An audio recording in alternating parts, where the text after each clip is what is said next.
President Trump, well, he was in full campaign mode during last night's State of the Union address. While Trump is boasting, Democrats, they're slugging it out, trying to win the nomination for a chance to face off with the president come November. Now, the focus, it's on the New Hampshire primary, which is now less than a week away.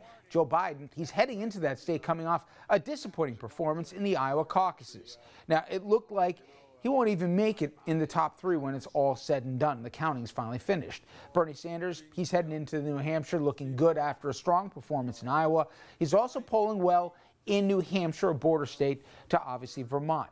But big questions follow Bernie. Is he electable, and is his message unwinnable? Republicans, well, they say yes. In South Carolina, the GOP party, they're urging voters to vote for Sanders. They say he'd be the easiest for President Trump to beat. James Carville, the man who helped Bill Clinton win the White House and win a second term, he, for one, is sounding the alarm bells.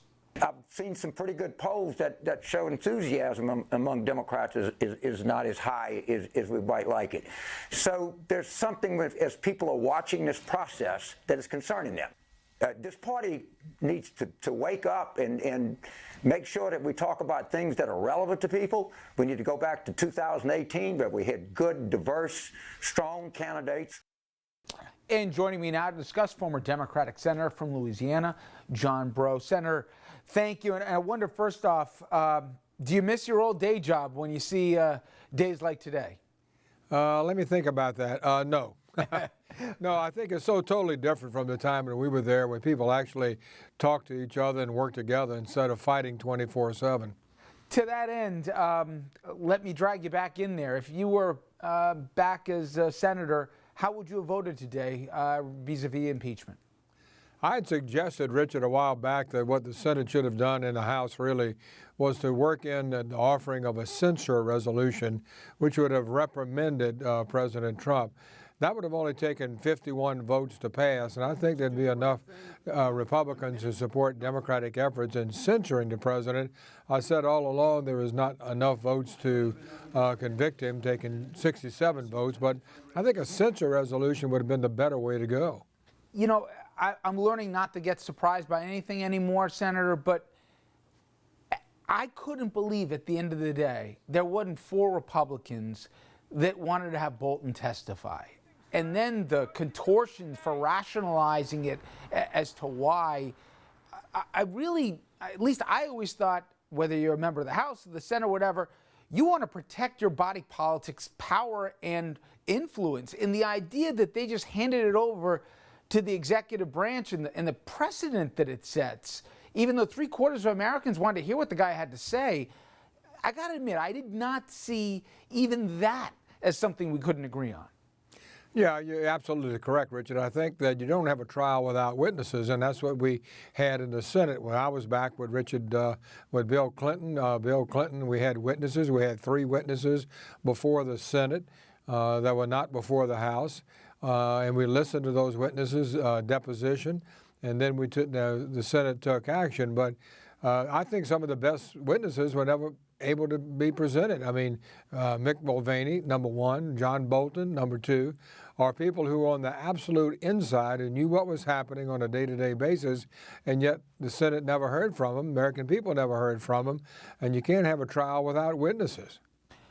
We just heard from a fellow Louisianian, James Carville, leaving no doubt here how concerned he is for his party heading into the fall, specifically the specter of Bernie Sanders, being your standard bearer.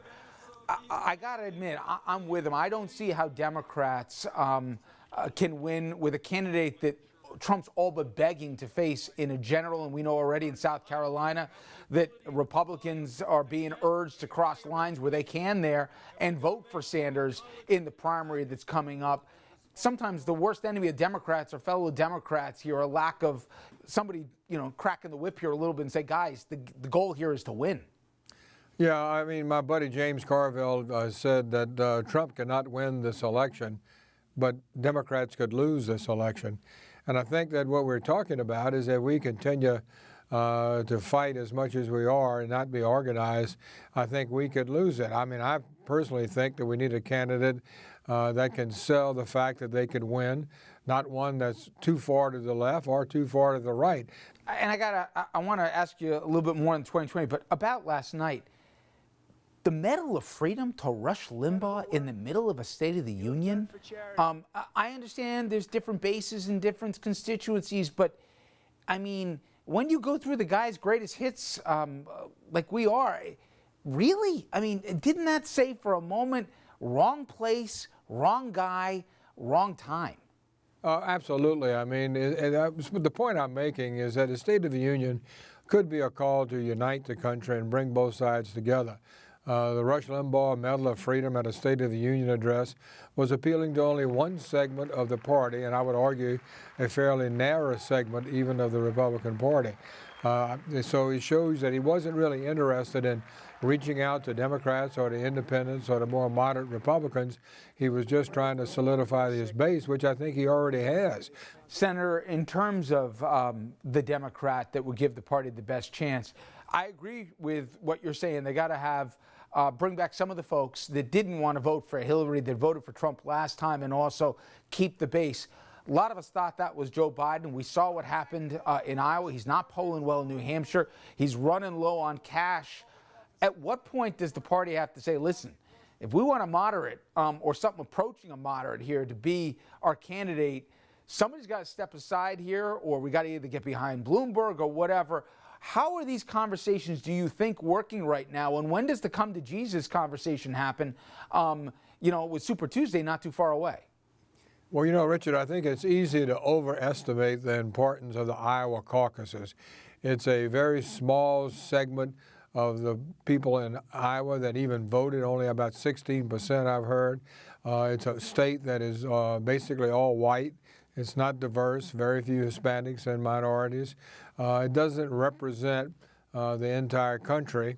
And the way they vote in a caucus is very difficult for most people. They don't vote as we normally know it. It's a caucus where you go stand in a group. And a lot of people don't participate in that kind of an operation. So I think we put far too much importance on the Iowa caucuses. And I think that while Joe did not have a great night in Iowa by any stretch of the imagination, we've just begun the fight. Senator Breaux, it is an amazing cycle we're in right now, and it's going to be fascinating how the next 3 weeks play out as well. I appreciate your time, though, today. Thank you so much.